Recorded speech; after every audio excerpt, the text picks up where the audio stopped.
Le chaos de ce mercredi matin au café Le Grain d'Or, au cœur de Lyon, était le théâtre parfait du plus grand malentendu de la vie de Laura Dubois.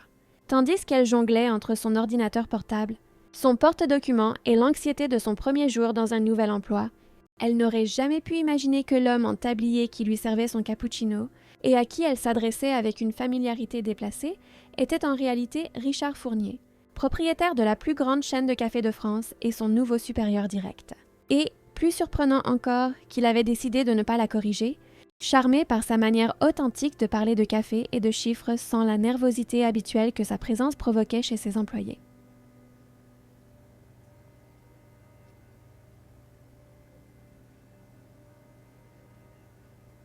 Un double cappuccino à la cannelle et sans sucre. S'il vous plaît, demanda Laura sans lever les yeux des documents qu'elle relisait frénétiquement. Elle se préparait pour l'entretien qu'elle devait passer dans 1 heure au siège de l'entreprise Le Grain d'Or, où elle postulait pour le poste d'analyste financière senior.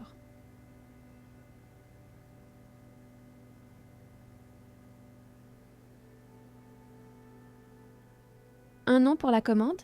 Demanda l'homme derrière le comptoir, d'une voix grave qu'elle enregistra à peine. Laura.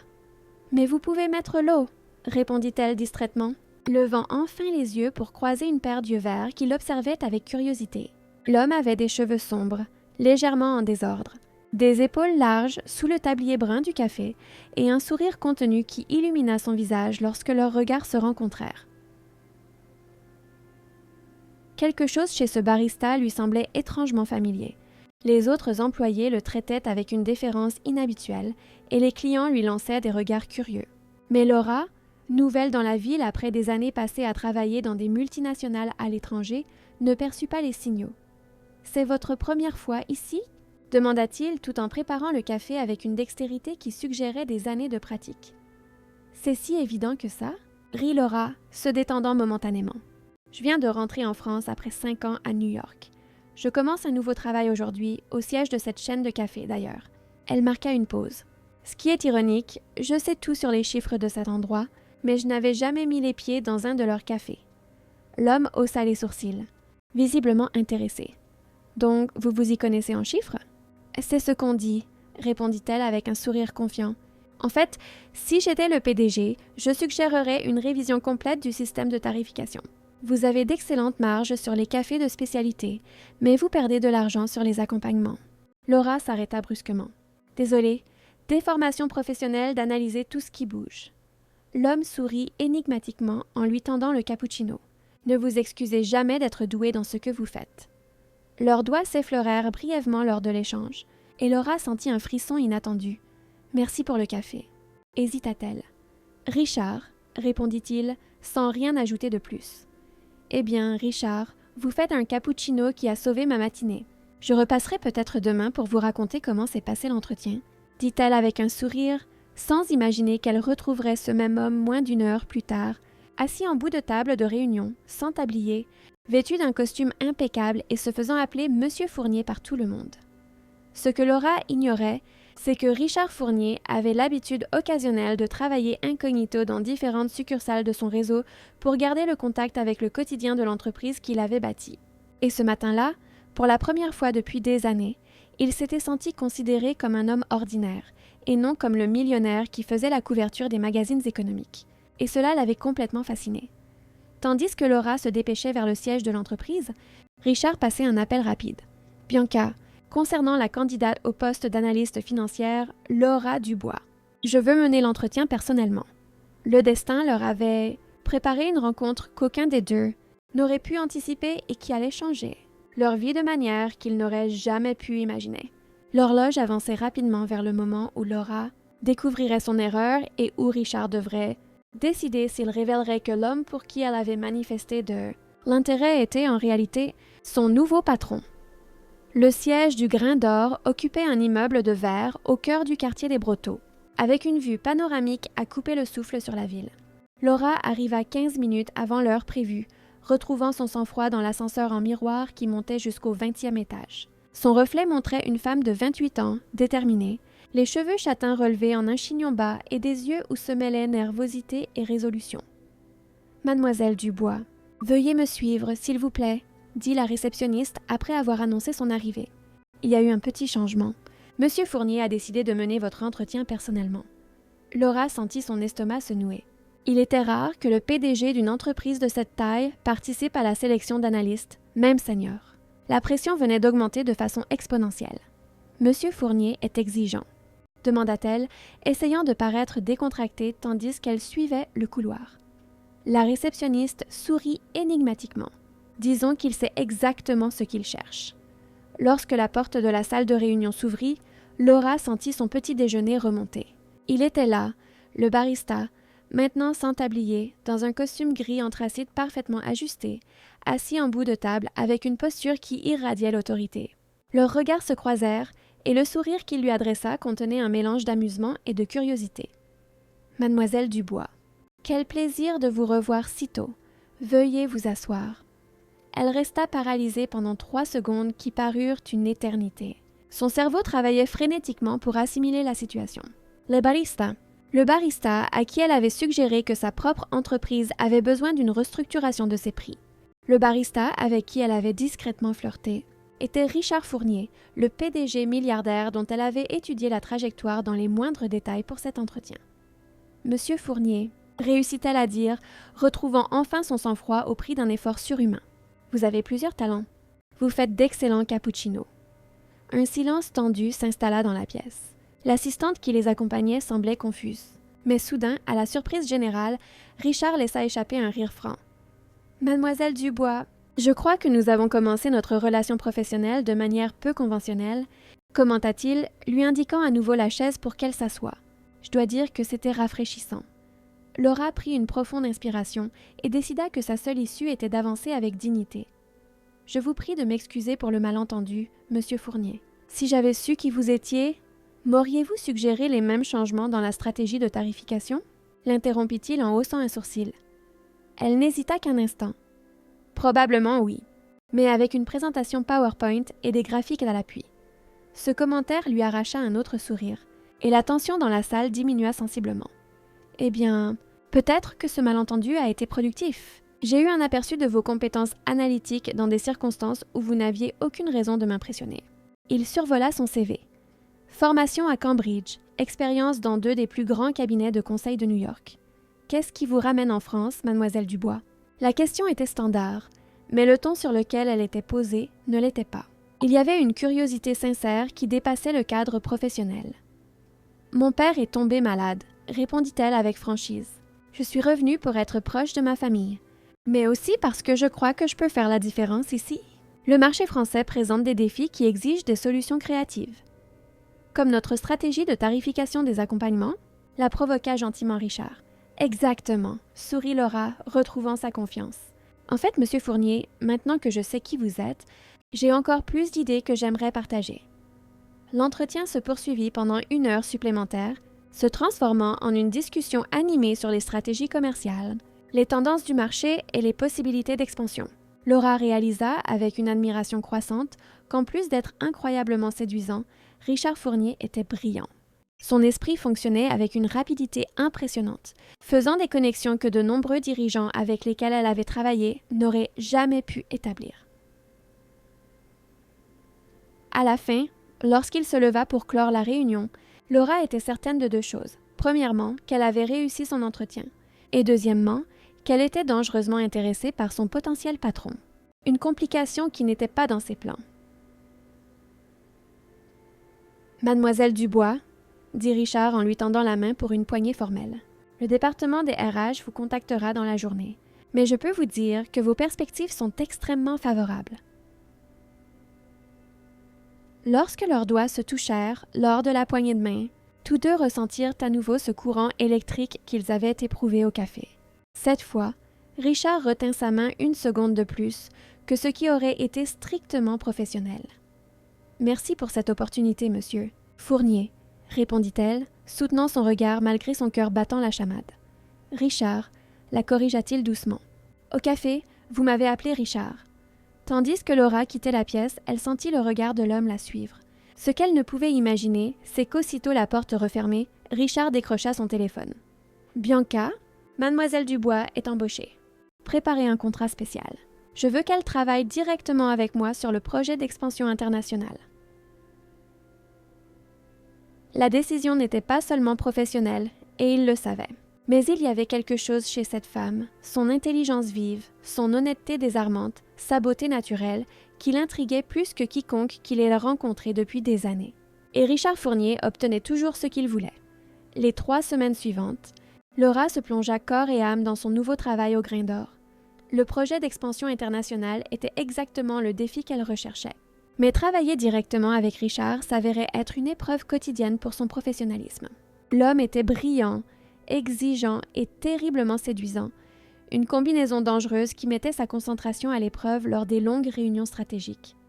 Pensez-vous qu'il soit viable de commencer par l'Espagne ou préférez-vous l'Allemagne comme porte d'entrée en Europe? Demanda Richard un vendredi après-midi, alors qu'ils n'étaient plus que tous les deux dans la salle de réunion, entourés de cartes, de graphiques et de projections financières. L'Allemagne est un marché plus important, mais les coûts opérationnels y sont nettement plus élevés, répondit Laura, essayant de rester concentrée sur les feuilles de calcul devant elle et non sur la façon dont il avait retroussé les manches de sa chemise, révélant des avant-bras musclés. L'Espagne a une culture du café similaire et pourrait être un excellent terrain d'essai avant de nous attaquer à des marchés plus compétitifs. Richard l'observait avec cette intensité particulière qui la laissait toujours se demander s'il évaluait ses idées ou quelque chose de plus.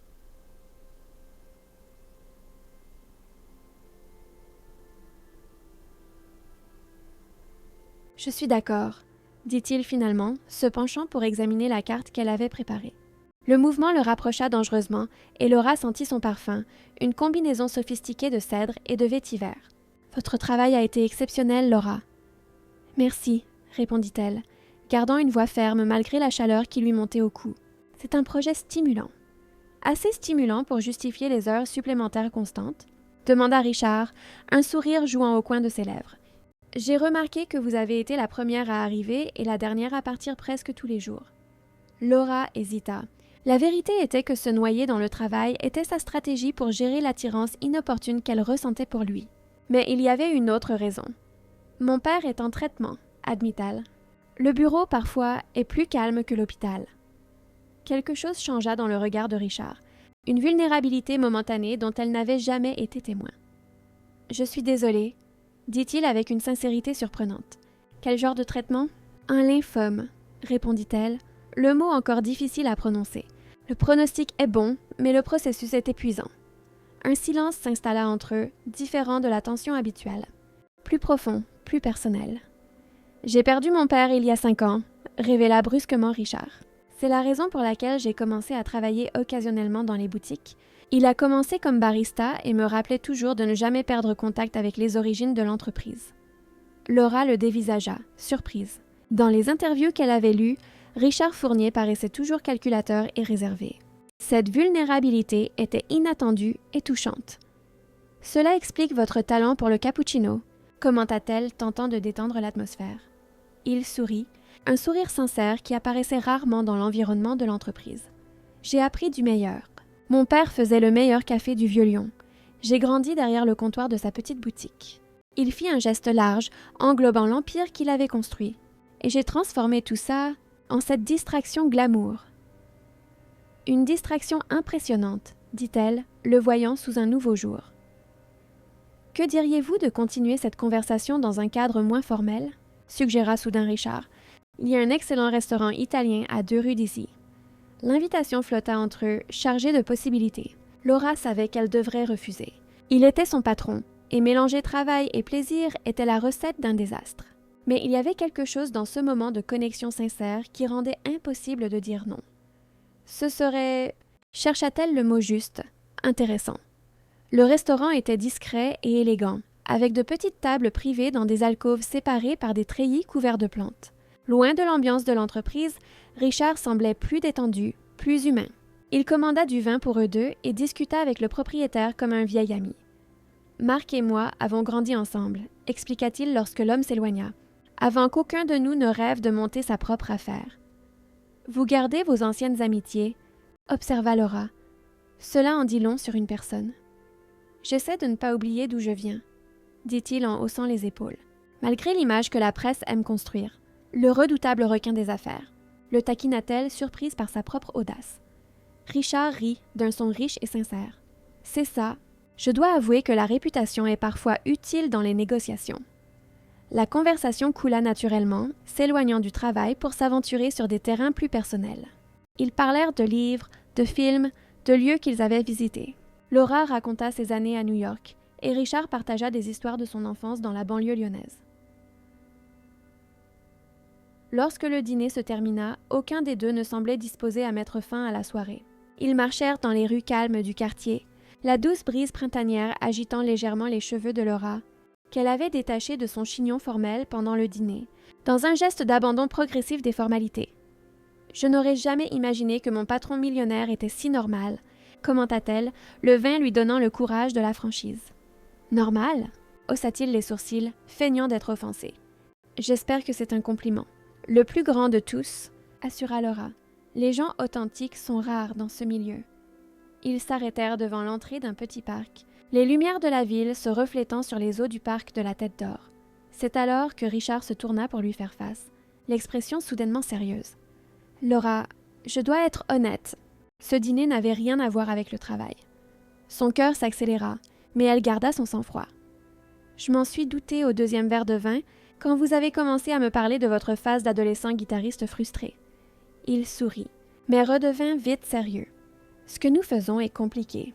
Je suis votre supérieur direct. »« Extrêmement compliqué, » acquiesça-t-elle. « Non éthique, risqué et potentiellement désastreux pour ma carrière que j'ai mis tant d'efforts à construire. »« Exactement, » dit Richard, faisant un pas vers elle. « Donc, je pense que nous devrions arrêter tout de suite. »« Absolument, » consentit Laura, sans bouger. Le silence entre eux était chargé de tension tandis qu'ils se regardaient, aucun des deux ne voulant faire le prochain pas, mais tout aussi incapable de reculer. « Ou, » dit finalement Richard, sa voix plus rauque, « je pourrais transférer la supervision de votre travail à Bianca. Techniquement, vous ne seriez plus sous ma responsabilité directe. » Laura sentit son cœur bondir. Ce serait, chercha-t-elle les mots, une solution pragmatique. « Le pragmatisme est l'une de mes qualités, » murmura-t-il, maintenant si proche qu'elle pouvait sentir la chaleur émanant de son corps. « Avec la modestie, évidemment, » le taquina-t-elle, mais sa voix tremblait légèrement. Et alors, sous le ciel étoilé de Lyon, entouré par le murmure lointain de la ville, Richard Fournier, le PDG milliardaire qu'elle avait confondu avec un simple barista, se pencha et l'embrassa. Ce fut un baiser d'abord tendre, presque hésitant, qui se transforma rapidement en quelque chose de plus profond, de plus urgent, comme s'ils avaient tous deux attendu ce moment depuis leur première rencontre au café. Ce qu'aucun d'eux ne remarqua, absorbé par ce moment de connexion, fut le flash discret d'un appareil photo à distance. Un paparazzi qui avait reconnu le célèbre homme d'affaires et capturé ce qui ferait, le lendemain matin, la une de tous les sites d'actualité People, le PDG du Grain d'Or surpris en train d'embrasser une employée fraîchement embauchée. Laura se réveilla au son insistant de son téléphone portable. Encore somnolente, elle tâtonna sur la table de nuit jusqu'à trouver l'appareil sans ouvrir les yeux. La nuit précédente, le dîner, la promenade, le baiser semblaient encore un rêve délicieux dont elle ne voulait pas s'éveiller. « Allô » murmura-t-elle finalement en décrochant. « Laura ?»« C'est Bianca, du Grain d'Or. Nous avons besoin que vous veniez immédiatement au bureau. » L'urgence dans la voix de la directrice des RH fit que Laura s'assit instantanément sur son lit, alerte. « Il s'est passé quelque chose ?» Il y eut une pause inconfortable. « Il vaut mieux que nous en parlions en personne. Une voiture de la société est déjà en route pour chez vous. » L'appel fut interrompu avant que Laura ne puisse poser d'autres questions. Le cœur battant à tout rompre, elle courut à la salle de bain. Tout en se brossant les dents, elle déverrouilla son téléphone pour vérifier ses messages, et c'est alors qu'elle vit la notification d'un portail d'actualité clignoter sur l'écran. Scandale au Grain d'Or, le PDG aide une analyste dans une romance secrète. En dessous, une photo d'elle et de Richard dans le parc, au moment exact du baiser. « Non, non, non », murmura Laura, paniquée, en ouvrant rapidement l'application. L'article était encore pire que ce qu'elle imaginait. Il insinuait que son embauche avait été motivée par l'intérêt personnel de Richard, remettait en question ses qualifications professionnelles et spéculait sur la durée de leur liaison. En quelques minutes, elle était dans la voiture de l'entreprise, se dirigeant vers le bureau l'estomac noué. Elle tenta d'appeler Richard 3 fois, mais tous ses appels tombèrent directement sur la messagerie vocale. Lorsqu'elle arriva au siège du Grain d'Or, l'ambiance était palpable. Les employés la regardaient en coin. Les conversations s'interrompaient brusquement à son passage. Bianca l'attendait à la porte d'une salle de réunion, l'expression grave. Le conseil d'administration est réuni, l'informa-t-elle sans préambule. Richard est à l'intérieur depuis 2 heures. Bianca, ce n'est pas ce que ça en a l'air, commença Laura, mais elle fut interrompue par un geste ferme de la directrice.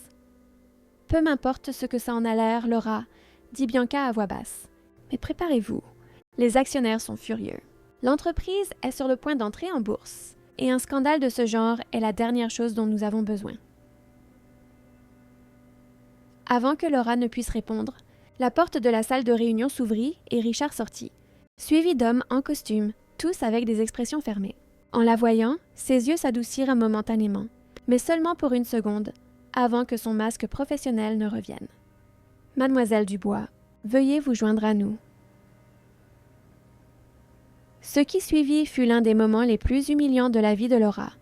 Le président du conseil, un homme d'âge mûr aux yeux froids nommé Robert, mena un interrogatoire qui ressemblait davantage à un procès. Ils remirent en question son embauche, sa compétence, ses intentions. « J'ai un master de Cambridge et 5 ans d'expérience internationale », se défendit Laura, luttant pour garder son sang-froid. « J'ai été engagée pour mes qualifications, qui peuvent être vérifiées sur mon CV. » Et la romance avec M. Fournier a-t-elle commencé avant ou après l'embauche? Demanda l'homme directement. Laura sentit son visage brûler.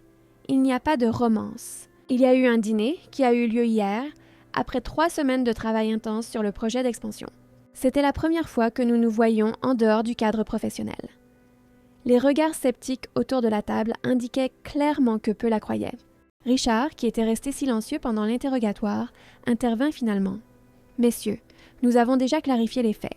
Mademoiselle Dubois est honnête. S'il y a quelqu'un qui doit être tenu responsable d'une quelconque violation du protocole, c'est moi. » Le président du conseil le dévisagea durement. « Richard, vous avez bâti cette entreprise à partir de rien et en avez fait un leader du marché. Mais cela ne vous place pas au-dessus des politiques internes que vous avez vous-même établies. L'introduction en bourse est prévue dans 3 semaines. Nous ne pouvons pas nous permettre un scandale. »« J'en suis conscient. » Robert, répondit Richard, la voix contrôlée, mais avec une tension sous-jacente que Laura n'avait jamais perçue auparavant. « Bien, compte tenu des circonstances, poursuivit le président, le conseil a décidé que Mademoiselle Dubois sera mutée à la filiale de Marseille, sous la supervision directe de Charles, où elle continuera à travailler sur le projet d'expansion, mais sans contact direct avec vous. » Le choc frappa Laura comme un coup de poing. « Marseille? Mais mon père est en traitement ici à Lyon. Je suis revenue en France spécifiquement pour être près de lui. »« C'est cela ou la rupture de votre contrat, » Robert répondit froidement. « Et sincèrement, Mademoiselle Dubois, compte tenu de la situation, nous sommes généreux. » Laura sentit ses yeux piquer, retenant ses larmes. Tout son travail acharné, sa réputation professionnelle, tout était compromis par un unique moment de faiblesse.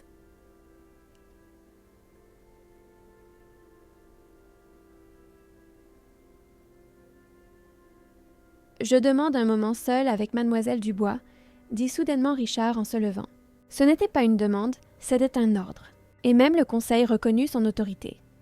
Lorsque tout le monde eut quitté la pièce, un lourd silence s'installa entre eux. Laura fut la première à le briser. « Alors c'est comme ça que ça se termine ?»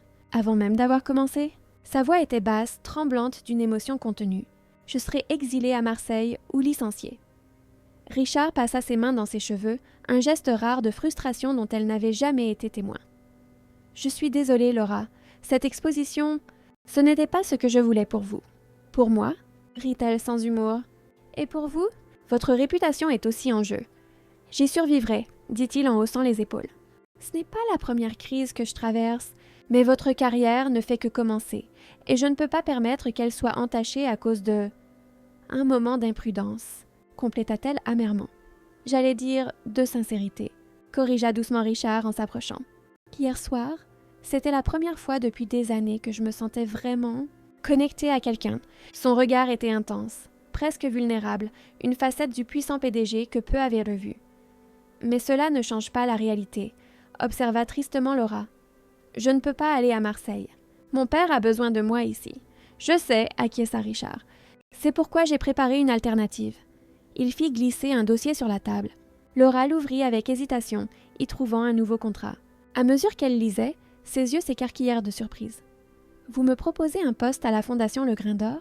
Comme directrice financière? » La Fondation est légalement distincte de l'entreprise, bien qu'elle partage le nom, expliqua Richard. Elle travaille sur des projets sociaux, principalement dans la formation de jeunes issus de milieux défavorisés pour le marché du travail. C'est le même salaire, les avantages sont maintenus et vous restez à Lyon, fit-il une pause significative. Et plus important encore, vous ne seriez pas sous ma responsabilité, mais sous celle du conseil indépendant de la Fondation. Laura le dévisagea, essayant d'assimiler l'offre. « Pourquoi faites-vous cela? »« Parce que je reconnais le talent quand j'en vois un, » répondit-il simplement. « Et parce que... » hésita-t-il, choisissant ses mots, « je crois qu'il y a des choses plus précieuses que les politiques d'entreprise. » Avant que Laura ne puisse répondre, la porte s'ouvrit et le conseil revint.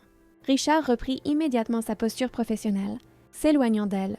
« Messieurs, » annonça-t-il, « Mademoiselle Dubois vient de recevoir une proposition pour prendre la direction financière de la Fondation Le Grain d'Or. Comme vous le savez tous, la Fondation opère de manière indépendante, avec son propre conseil. » Robert fronça les sourcils. « Est-ce une manœuvre pour contourner notre décision, Richard? » C'est une solution qui préserve l'intégrité de l'entreprise et reconnaît le talent exceptionnel d'une professionnelle qualifiée, répondit fermement Richard. À moins que le conseil ne veuille désormais s'ingérer également dans les opérations de la Fondation. Le défi était lancé, et tous dans la salle savaient que Richard Fournier perdait rarement une bataille d'entreprise. Après une délibération tendue, le conseil accepta le transfert, à la condition que Richard et Laura signent des engagements garantissant qu'ils maintiendraient une relation strictement professionnelle au cours des 6 prochains mois, jusqu'à ce que la période critique de l'introduction en bourse soit passée. À la fin de la réunion, alors que tout le monde se retirait, Richard parvint à murmurer rapidement à Laura « 6 mois, ça passe vite, et certaines choses valent la peine d'attendre. » Avec un mélange de soulagement, de confusion et un tourbillon d'émotions contradictoires, Laura quitta la salle de réunion avec une certitude. Sa vie avait complètement changé en seulement 24 heures. Et elle ne savait pas encore si c'était pour le meilleur ou pour le pire. Le nouveau poste à la Fondation Le Grain d'Or se révéla bien plus gratifiant que Laura n'aurait pu l'imaginer. Au cours des 3 mois suivants, elle se plongea dans le travail avec un dévouement qui la surprit elle-même, peut-être pour compenser le scandale initial, ou simplement pour prouver sa valeur, indépendamment de Richard. La Fondation opérait dans des quartiers sensibles, offrant des formations professionnelles de barista, de gestion et d'entrepreneuriat aux jeunes. Laura ne se contenta pas de réorganiser les finances. Elle développa également un programme de microcrédit pour que les anciens élèves puissent créer leur propre entreprise. Son travail faisait une réelle différence dans la vie de personnes qui avaient besoin d'opportunités. Quelque chose de bien plus significatif que d'augmenter les profits d'une société. « Vous avez transformé cette salle de classe en seulement 2 mois. » Commenta Mariana, la coordinatrice pédagogique, en montrant à Laura le nouvel espace de formation dans le quartier de la Duchère. Des jeunes s'exerçaient sur des machines à café professionnelles, guidés par des instructeurs expérimentés. Quand vous avez proposé d'investir dans du matériel de première qualité, j'ai trouvé cela exagéré. Mais je comprends maintenant. Nos élèves doivent s'entraîner avec le meilleur pour être les meilleurs, sourit Laura, observant une jeune fille d'environ 18 ans créer un latte art parfait. Ils méritent le meilleur. Et les résultats sont déjà là. 87% des diplômés de la dernière promotion ont déjà trouvé un emploi. Le téléphone de Laura vibra. C'était son père. Les examens d'aujourd'hui sont bons. Le médecin a dit que je répondais bien au traitement. On va fêter ça avec ce fondant au chocolat que tu adores. Elle sentit ses yeux s'embuer de soulagement. Les dernières semaines avaient été des montagnes russes entre le travail intense à la Fondation et les visites à l'hôpital pour suivre le traitement. Enfin, une bonne nouvelle. Un autre message arriva aussitôt. Celui-ci de Richard, réunion du conseil de la Fondation demain. Première fois en 6 mois que nous serons officiellement dans la même pièce. Nerveuse, Laura sourit à son téléphone. Bien qu'ils respectent rigoureusement l'accord de garder leur distance professionnelle, ils avaient développé une communication discrète par message, rien de compromettant. Juste des conversations sur des livres, des films et, occasionnellement, des nouvelles sur l'état de santé de son père. Mais chaque message portait une promesse implicite, un rappel que le temps passait et que l'attente serait bientôt terminée. Nerveuse? Pas du tout. J'ai juste répété ma présentation 15 fois, répondit-elle, sentant ce familier nœud dans l'estomac que Richard provoquait toujours, même à distance. Tu vas les impressionner. J'en suis sûre. Et après? Dîner pour fêter ça? L'invitation était claire. Il ne restait que 3 jours avant la fin des 6 mois stipulés par le Conseil. C'était techniquement encore dans le délai, mais suffisamment proche pour être acceptable. J'adorerais, tapa-t-elle, souriant pour elle-même. Mais cette fois, sans paparazzi, s'il te plaît. Combiné. J'ai l'endroit parfait en tête. Le lendemain, Laura se présenta impeccablement à la réunion du conseil de la Fondation. Elle portait un tailleur-pantalon lit de vin qui mettait ses yeux en valeur, les cheveux lâchés encadrant son visage, bien différente de la cadre au chignon sévère qui était entrée au grain d'or 6 mois plus tôt. Le travail à la Fondation l'avait transformée, adoucissant certaines de ses arêtes sans compromettre son efficacité. Lorsqu'elle entra dans la salle de réunion, ses yeux rencontrèrent immédiatement ceux de Richard. Il discutait avec d'autres membres du conseil, mais son attention se détourna instantanément vers elle. 6 mois de distance n'avaient pas diminué l'intensité de cette connexion. La présentation de Laura fut impeccable. Avec des chiffres précis et des études de cas réels, elle démontra comment la Fondation avait étendu son impact sous sa gestion financière, atteignant davantage de communautés et transformant des vies. À la fin, même le plus sceptique des membres du conseil applaudissait avec enthousiasme. Impressionnant! Mademoiselle Dubois la félicita Robert, le même président du conseil qui l'avait traité avec tant de froideur auparavant. Vous avez dépassé toutes les attentes. Merci, monsieur. Le mérite en revient à l'équipe incroyable avec qui je travaille.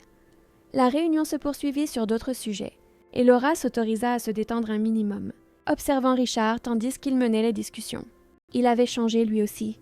Il semblait plus serein, plus centré. Parfois, leurs regards se croisaient, une communication silencieuse qui faisait battre son cœur plus vite. À la fin de la réunion, alors que les membres du conseil se dispersaient dans petits groupes, Richard s'approcha nonchalamment. « Excellent travail. Laura, la Fondation n'a jamais été entre de meilleures mains. »« Merci. Monsieur Fournier, » répondit-elle formellement, consciente des regards curieux autour d'eux. « Nous avons des projets ambitieux pour le prochain trimestre. »« J'ai hâte d'en discuter, » commenta-t-il, une lueur amusée dans les yeux. « Peut-être pendant le dîner, plus tard ? Ce serait, chercha-t-elle le mot juste, un écho de cette première soirée. Intéressant. Le restaurant que Richard avait choisi était une véritable surprise. Un petit bistrot dans une rue tranquille du quartier d'Aîné avec une terrasse couverte de lierre et des guirlandes lumineuses. Rien du luxe ostentatoire qu'elle aurait attendu d'un milliardaire, mais un lieu accueillant et authentique, où il pourrait parler sans la pression des regards indiscrets. « Cet endroit est charmant », commenta Laura, acceptant le verre de vin qu'il lui offrait. « Comment l'avez-vous découvert ?»« Il appartient au fils de Marc », expliqua Richard. « C'est moins traditionnel que le restaurant de son père, mais il a sa propre personnalité. J'ai pensé que vous aimeriez. »« Vous avez vu juste », sourit-elle, appréciant l'attention aux détails. Il avait observé ses préférences, choisi quelque chose qui correspondait à ses goûts. Tandis qu'ils savouraient leur repas, la conversation coula naturellement, comme si les 6 mois de séparation n'avaient pas existé. Ils parlèrent du travail à la Fondation, du traitement réussi de son père, des plans d'expansion internationale du grain d'or qui se concrétisaient enfin. L'Espagne était vraiment le bon choix, commenta Richard. Les 2 premières boutiques à Barcelone dépassent déjà nos prévisions de chiffre d'affaires. Je suis heureuse que cela ait fonctionné, dit Laura sincèrement. J'ai toujours l'impression que c'est un peu mon projet aussi. Et ça l'est, assura-t-il. Vos analyses ont été fondamentales. En fait, Richard hésita, prenant une gorgée de vin comme s'il cherchait du courage. C'est de cela que je veux parler. J'ai une proposition à vous faire. Le cœur de Laura s'accéléra. Une proposition ? Après 6 mois de messages discrets, d'anticipation, elle s'attendait à quelque chose de plus personnel. Une proposition professionnelle ? Clarifia-t-elle, essayant de cacher sa pointe de déception. Oui et non, sourit Richard énigmatiquement. Le conseil d'administration du Grain d'Or est en train de créer un nouveau poste, directrice de l'impact social et de la durabilité. La personne serait responsable à la fois de la fondation et de l'intégration des pratiques durables dans l'ensemble des opérations commerciales. Un poste de direction exécutive, avec un siège au conseil d'administration. Laura écarquilla les yeux, surprise. « Et vous m'offrez ce poste ? » « Le conseil vous l'offre, » corrigea-t-il doucement. « À l'unanimité, dois-je ajouter. Votre travail à la Fondation a impressionné tout le monde. Même Robert, mais, hésita-t-elle, cela signifierait revenir travailler directement avec vous. Oui, confirma Richard, ses yeux fixés dans les siens. Et c'est pourquoi j'ai besoin de vous demander, pensez-vous que nous pouvons travailler ensemble, professionnellement, compte tenu de tout? La question flotta entre eux, chargée de significations non dites. Cela dépend, répondit finalement Laura, se penchant plus près. Parlons-nous uniquement d'une relation professionnelle? Ce fut au tour de Richard d'hésiter, une expression vulnérable traversant son visage. Les 6 mois se terminent officiellement après-demain. J'ai compté chaque jour, en respectant scrupuleusement les termes, mais sans jamais cesser de penser à vous. À ce baiser, moi aussi, admit-elle doucement. Mais maintenant, nous sommes face à un choix. Si nous acceptons ce qui se passe entre nous, vous devriez refuser le poste, continua-t-il. Les politiques de l'entreprise sont claires. Les relations amoureuses entre cadres de même niveau hiérarchique sont autorisées, à condition d'être déclarées, mais pas dans la ligne de commandement direct. Laura absorba l'information lentement. Une carrière extraordinaire ou une relation avec Richard. Elle ne pouvait pas avoir les deux. « Quelle est là votre suggestion ?» demanda-t-elle, étudiant son expression. « Je n'en ai pas », répondit honnêtement Richard. « Pour la première fois, je ne sais pas quelle est la bonne décision. En tant que PDG, je dois dire que vous êtes la personne idéale pour le poste. En tant qu'homme, il marqua une pause significative. Tout ce que je veux, c'est pouvoir enfin explorer ce que nous avons commencé il y a 6 mois. Le silence s'étira entre eux, plein de possibilités et d'incertitudes. C'est alors que Laura eut une idée soudaine, audacieuse et potentiellement brillante. Et s'il y avait une 3e option? Richard pencha la tête, intrigué. « Je vous écoute. Et si... » choisit-elle ses mots avec soin. « J'acceptais le poste pour une période d'essai de 3 mois. Pendant ce temps, nous maintenons une relation strictement professionnelle. Pas de rendez-vous, pas de messages personnels, rien d'autre que le travail. À la fin des 3 mois, nous ferions une évaluation. Si le travail fonctionne et que nous sommes tous les deux satisfaits de l'arrangement professionnel, nous continuons ainsi. Sinon, l'encouragea Richard, ses yeux ne la quittant jamais. Sinon, je retourne à la fondation à plein temps et nous explorons d'autres choses, conclut-elle, sentant son visage s'échauffer sous son regard intense. Un lent sourire se dessina sur le visage de Richard. Une solution digne d'une analyste de Cambridge. Pragmatique, rationnelle et complètement torturante. Laura rit. « Vous pensez que vous pouvez tenir encore 3 mois? Pour une chance avec vous. » Il tendit la main sur la table, frôlant presque la sienne, mais s'arrêtant à quelques millimètres, symbole de leur situation. « J'attendrai bien plus longtemps. » Et à cet instant, dans un petit bistrot de Lyon, 2 personnes qui avaient commencé par un malentendu, elle confondant un PDG avec un barista, trouvèrent un chemin vers ce qui pourrait être un véritable nouveau départ. Ce qu'aucun des deux ne pouvait prévoir, c'est que le destin leur réservait encore un rebondissement. Un qui mettrait à l'épreuve leurs sentiments, leurs convictions et révélerait une vérité sur Richard Fournier que même Laura, avec toute sa perspicacité, n'aurait pu anticiper. 3 mois plus tard, Laura traversait les couloirs du siège du Grain d'Or d'un pas décidé, saluant ses collègues au passage. Sa présence ne provoquait plus de chuchotements ni de regards curieux. Elle avait gagné le respect de tous grâce à son travail exceptionnel à la tête de la nouvelle direction de l'impact social et de la durabilité. La réunion trimestrielle du Conseil était sur le point de commencer, et c'était un jour important pour 2 raisons. La présentation des premiers résultats de la nouvelle direction et, plus important pour Laura, la fin de la période d'essai dont elle et Richard avaient convenu. 3 mois de professionnalisme impeccable, de réunions strictement professionnelles, de communication formelle. 3 mois sans un seul contact physique, un seul moment en tête-à-tête, un seul message personnel.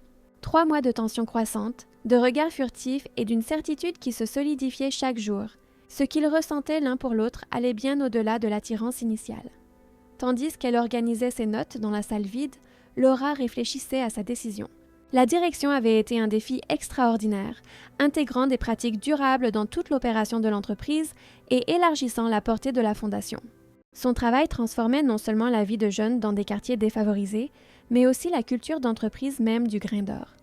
Elle aimait ce qu'elle faisait. Mais elle aimait aussi... Ses pensées furent interrompues lorsque la porte s'ouvrit et Richard entra, suivi de son assistante, Bianca, qui portait une pile de documents. « Bonjour, Mademoiselle Dubois », la salua-t-il formellement, mais ses yeux transmettaient un message bien plus personnel. « Prête pour la présentation » Absolument, monsieur Fournier, répondit-elle sur le même ton. L'assistante déposa les documents et se retira, les laissant momentanément seuls. Un silence chargé d'attente plana entre eux.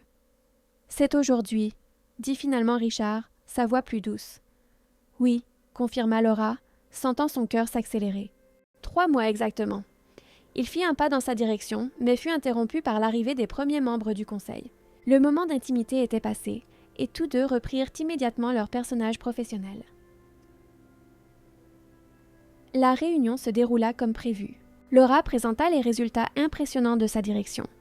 Réduction de 30% de l'empreinte carbone de l'entreprise, mise en place de pratiques durables dans toute la chaîne de production et expansion de la fondation à 3 nouvelles communautés. Le conseil applaudit avec enthousiasme, et Robert, devenu son plus grand défenseur, proposa formellement la titularisation définitive de Laura à son poste.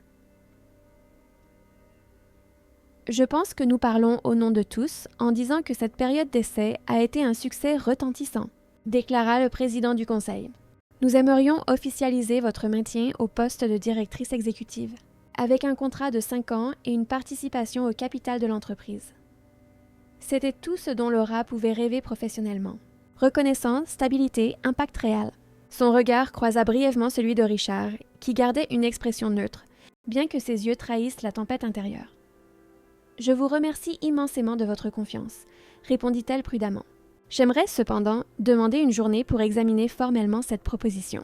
Comme vous le savez, des décisions de cette ampleur méritent une réflexion adéquate. » Robert parut surpris, mais acquiesça.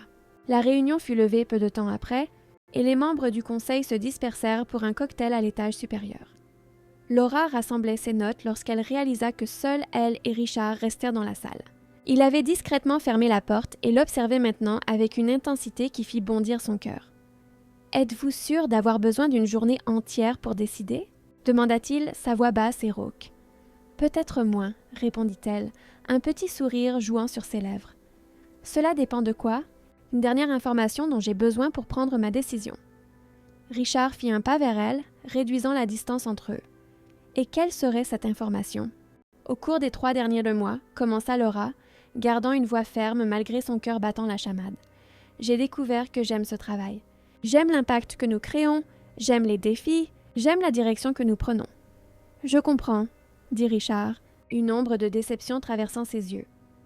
Mais j'ai aussi découvert, continua-t-elle en faisant un pas vers lui, que travailler si près de vous, jour après jour, sans pouvoir exprimer ce que je ressens, a été l'expérience la plus difficile de ma vie.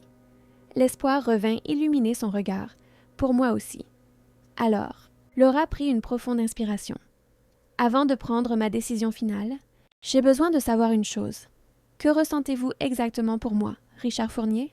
Parce que si ce n'est que de l'attirance ou une fascination passagère, il vaut peut-être mieux que j'accepte ce poste et que nous restions collègues.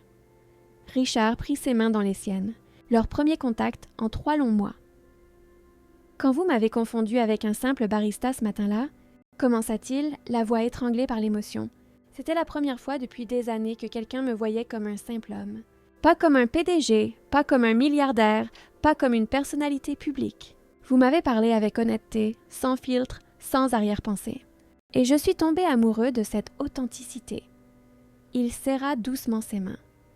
Au cours des 9 derniers mois, les 3 de travail suivis des 6 de distance forcée, et de ces 3 de travail commun, mes sentiments n'ont fait que grandir. Ce n'est pas de l'attirance, Laura.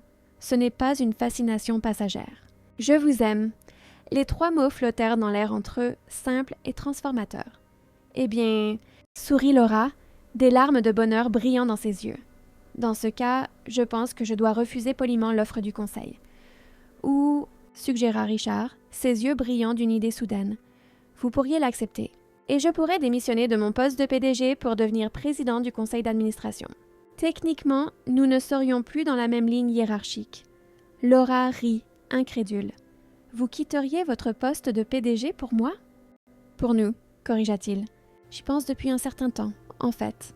L'entreprise est stable, les actions se portent bien, et je pourrais me consacrer davantage aux projets stratégiques en tant que président du conseil, tandis que notre nouveau directeur général, DG, prendrait en charge les opérations quotidiennes. Il lui caressa doucement le visage. Certaines choses sont plus importantes que les titres d'entreprise, Laura. À cet instant, tous les doutes se dissipèrent. Laura Dubois, qui avait un jour confondu son patron millionnaire avec un simple barista, savait maintenant exactement qui était Richard Fournier. Non pas le puissant PDG, non pas le milliardaire des magazines, mais l'homme qui plaçait l'amour au-dessus du pouvoir. « Je vous aime aussi », murmura-t-elle, s'autorisant enfin à exprimer ce qu'elle gardait dans son cœur depuis si longtemps. Lorsque leurs lèvres se rencontrèrent, 9 mois après ce premier baiser dans le parc, il n'y avait pas de photographe caché, pas de scandale imminent. Juste 2 personnes qui avaient trouvé quelque chose d'authentique dans le monde des apparences du milieu des affaires. Et quant au café servi ce matin fatidique, Laura insista toujours pour dire que c'était le meilleur cappuccino de sa vie. Non pas pour la boisson elle-même, mais parce qu'il avait changé son destin à jamais.